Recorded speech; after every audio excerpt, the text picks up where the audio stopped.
Oke nak, bismillahirrahmanirrahim. Assalamualaikum warahmatullahi wabarakatuh. Alhamdulillahirrabbilalamin. Pada tahun ajaran ini kita kembali dipertemukan dalam pembelajaran daring. Ini tidak mengurangi semangat kita, motivasi kita untuk terus belajar dan belajar. Nah, pada kali ini kita masuk bab pertama pada mata pelajaran PKN, yang mana kita membahas terkait dengan memahami kedudukan dan fungsi Pancasila. Ini materi nggak asing lagi bagi antum semua. Karena apa? Dulu di kelas 1 pun sudah dibahas dalam mata pelajaran PKN, dan sekarang kita kupas sedikit saja terkait dengan Pancasila itu sendiri. Poin A-nya yaitu terkait dengan arti, kedudukan, dan fungsi Pancasila. Sejarah Pancasila. Nah, dalam hal ini kita tahu bahwa Pancasila itu terdiri dari dua kata, yaitu panca dan sila, yang mana panca artinya 5 dan sila artinya dasar. Jadi Pancasila itu adalah 5 dasar yang dijadikan oleh negara Indonesia sebagai dasar negara. Nah, itu dia. Nah, Pancasila ini sebenarnya udah ada sebelum zaman Majapahit. Nah, kemudian dimunculkan kembali sebelum zaman proklamasi, yaitu dimunculkan oleh Insinyur Soekarno ketika sidang BPUPKI yang pertama. Jadi di sini Pancasila resmi dijadikan sebagai dasar negara, yaitu pada tanggal 18 Agustus 1945. Nah, itu sejarah singkat terkait dengan Pancasila. Kita nggak berlama-lama di sejarah. Nah, kita akan lanjut membahas poin yang kedua, yaitu fungsi dan peranan Pancasila. Di sini ada 7 poin yang akan kita bahas. Yang pertama, Pancasila sebagai jiwa bangsa Indonesia, yang mana dalam hal ini adalah setiap bangsa dia memiliki jiwanya masing-masing. Nah, jiwa bangsa Indonesia lahirnya bersamaan dengan lahirnya bangsa Indonesia itu sendiri. Nah, jadi itu dia ya. Nah, poin B-nya adalah Pancasila sebagai kepribadian bangsa.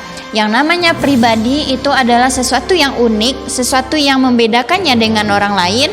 Nah, dalam hal ini Pancasila sebagai kepribadian bangsa Indonesia adalah karakteristik yang ada di Indonesia itu sendiri yang membuat dia itu berbeda dari negara-negara yang ada di dunia.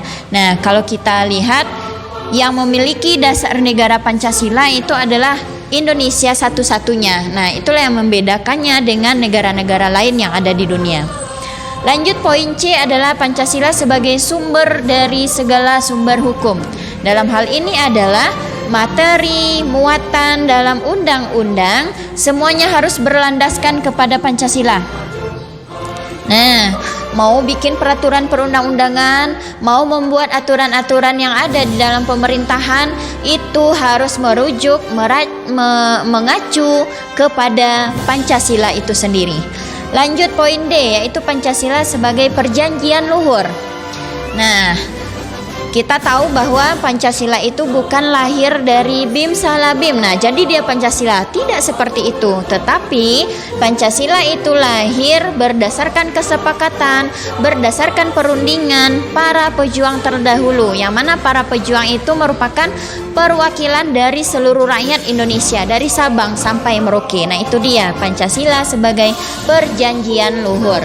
Lanjut, poin E, Pancasila sebagai cita-cita dan tujuan bangsa Indonesia, yang mana cita-cita dan tujuan bangsa Indonesia yaitu menciptakan kehidupan adil dan makmur yang merata ke seluruh rakyat Indonesia, baik dari segi pendidikan, baik dari segi ekonomi, dan lain-lain sebagainya. Harus adil dan merata di setiap lini daerah, sehingga rakyat merasakan bahwa di Indonesia ini apapun itu mengacu kepada Pancasila.